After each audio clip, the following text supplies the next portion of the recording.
friends, welcome to Spotlight on Travel. My name is Kerry and I have been in the travel industry for over 30 years. I know, crazy. But we decided that it would be nice to take this time when it's not yet safe to travel to touch on some fun facts about travel, maybe answer some questions you might have about travel, and basically just get ourselves ready for when the world is ready for us and we're able to start exploring outside of our borders again. So we'll start off our series with what I think is the most important part of travel, a passport. So if you have one of these passports, you're very lucky indeed. I do consider a passport to be a freedom, not a right, and I'm very proud of my passport. It's important that you keep your passport completely clean and not ripped. You don't earmark pages, you don't draw on them. You have to keep your passport in pristine condition. Otherwise, you could be held up at border crossings. And everything I say, when I say you could have this happen, it probably means it's happened to me or someone that I know before. So make sure that when you get your passport, you treat it like gold. You keep it in a safe, dry spot where you always know where it will be if you need it at a moment's notice. So your passport has your photograph in it and a lot of pertinent information. What happens is when you leave the country, they take your passport and typically you get some stamps, and that just shows when you've come in and when you've left a country. The most important thing about your passport when you're traveling is that if you are making any sort of air reservations with your travel agent or on your own, make sure that the name that you put on that travel reservation is exactly as it appears in your passport.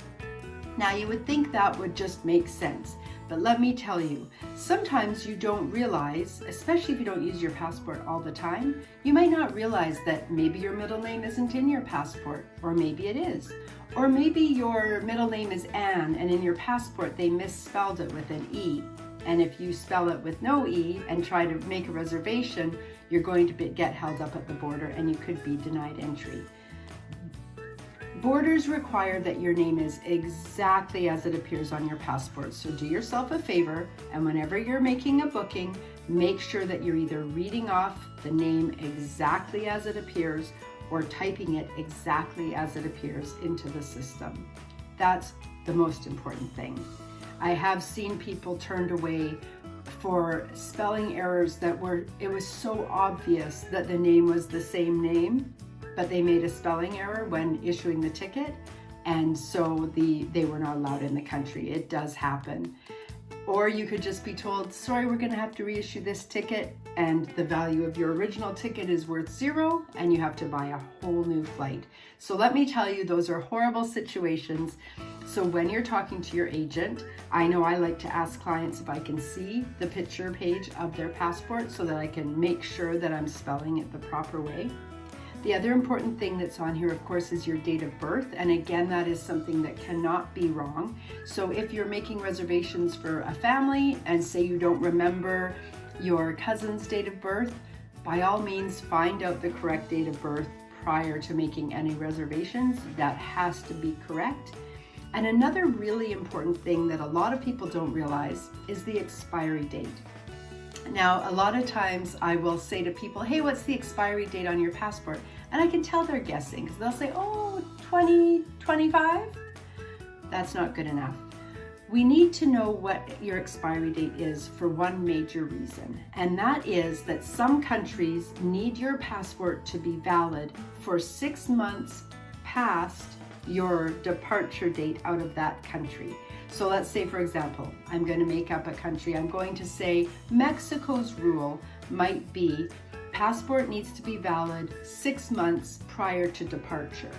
So that means that if let's say you were thinking of going next January to Mexico and their rule was 6 months after departure, your passport has to expire, no sooner than that. Then if your passport expires next April and you want to go next January, guess what? You'll be completely out of luck. So I urge you, especially if you're a traveler and you're hoping to get away next winter, that you get out your passport, open it to the picture page, and check out what date your passport expires. and make sure that it is at least 6 months after you plan to be back from your next vacation. If it's not, I highly recommend you start working on getting your passport paperwork in order now, because everything is backed up due to COVID and people are waiting 8 or 9 months to get their passports renewed. So don't delay. Go find your passport, check the expiry date, make sure it's in nice shape and condition, and if you need a new one, get it now. I hope you found today informative, and I look forward to seeing you next time. For Shaw Spotlight, I'm Kerry Berlinquette.